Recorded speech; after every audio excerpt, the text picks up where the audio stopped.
السلام علیکم ورحمۃ اللہ وبرکاتہ۔ میرے دوستو، آج سنڈے کا دن ہے اور 21 سپٹمبر ہے۔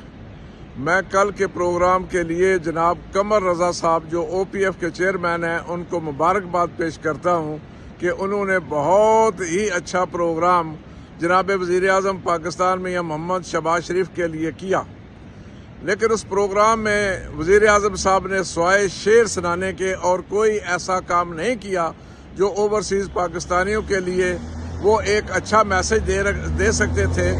ان کی ہوپ جو ہیں، ان کی جو امیدیں ہیں، یہ تو انہوں نے بولا کہ جناب اوورسیز پاکستانیوں نے بہت اچھا زر مبادلہ بھیجا ہے، لیکن ان کے مسائل پہ انہوں نے گفتگو نہیں کی، جو ایک افسوسناک واقعہ ہے۔ تو میاں شہباز شریف صاحب، میں آپ کو یہ بات کہنا چاہتا ہوں کہ اب آپ امریکہ کے اندر آ رہے ہیں تے آ جا تنو اکھیاں اڈیک دیاں دل واجہ ماردا، لیکن یہاں پہ آپ آ کر اگر خصوصی طور پہ لوگوں کو ملے اور عام پاکستانیوں کو نہ ملے، خاص آدمیوں میں میرا اشارہ آپ سمجھ رہے ہیں۔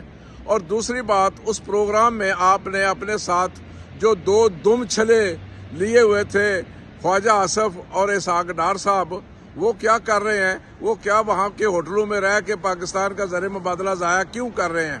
اگر آپ نے اسحاق ڈار صاحب کو نائب وزیر اعظم کا عہدہ دیا ہے تو نائب وزیر اعظم کا تو کام ہوتا ہے کہ جناب جب وزیر اعظم پاکستان میں نہ ہو تو وہ پیچھے معاملات، دفتری معاملات کو نپٹائے۔ یہ دم چھلا آپ ہر طرح ساتھ لیے پھرتے ہیں، تو اس کو آپ نے نائب وزیر اعظم کا عہدہ کیوں دیا ہے؟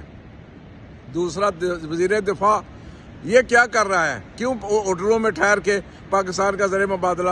اس کا کیا کام ہے یونائٹڈ نیشن کے اندر؟ یونائٹڈ نیشن تو ایک سربراہ مملکت آتے ہیں، یہاں پہ گفتگو کرتے ہیں، اس میں ان لوگوں کا کیا کام ہے؟ اگر کام ہے تو پھر ان کو وزیر اعظم کے آنے سے پہلے یہاں کے معاملات کو دیکھنا چاہیے تھا۔ یہاں کے معاملات، یہ آپ کے ساتھ جہاز میں بیٹھ کر آپ کے بیربل کے طور پہ کام کر رہے ہیں۔ آپ کو جب اللہ نے یہ کام دیا ہے کہ خانہ کعبہ اور مسجد نبوی کی ذمہ داریاں دی ہیں، تو آپ کو اب بڑا ہونا پڑے گا، آپ ان چیزوں سے آپ کو بالا تر ہونا پڑے گا۔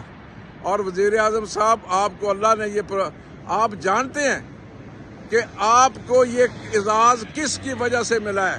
میری پاک فوج کی وجہ سے ملا ہے، کیونکہ حفاظت کی ذمہ داری پاک فوج نے کرنی ہے، اور اس کے فیلڈ مارشل عاصم منیر صاحب نے جو پاکستان کا مقام بلند کیا ہے اس وقت، اس کی وجہ سے ملا ہے۔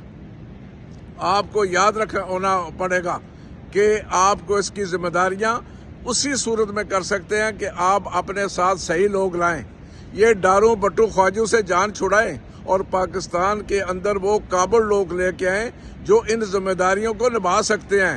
یہ ڈار بٹ خواجے کھانے والے لوگ ہیں، اور آپ کو ایک اعلان کرنا پڑے گا کہ آپ کی کابینہ کے اندر کوئی بھی ایسا آدمی نہیں ہوگا جس کا اپنے گھر بار جو ہیں یہ دبئی میں، لندن میں یا ان جگہوں پہ ہوں۔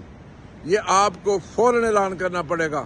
مجھے امید ہے کہ میری ان گزارشات سے آپ فائدہ بھی اٹھانے کی کوشش کریں گے، اور کوشش یہ کریں گے کہ آپ وزیر اعظم کے طور پر آئندہ جو پاکستان کو مضبوط بنا کے چلیں، ہمارے ملک کا عزت و وقار بڑھائیں۔ امید کرتے ہیں کہ آپ ان مشوروں سے فائدہ اٹھائیں گے۔ السلام علیکم ورحمۃ اللہ۔ پاک فوج زندہ باد، جنرل عاصم منیر پائندہ باد، ان کی وجہ سے وزیر اعظم پاکستان بھی زندہ باد۔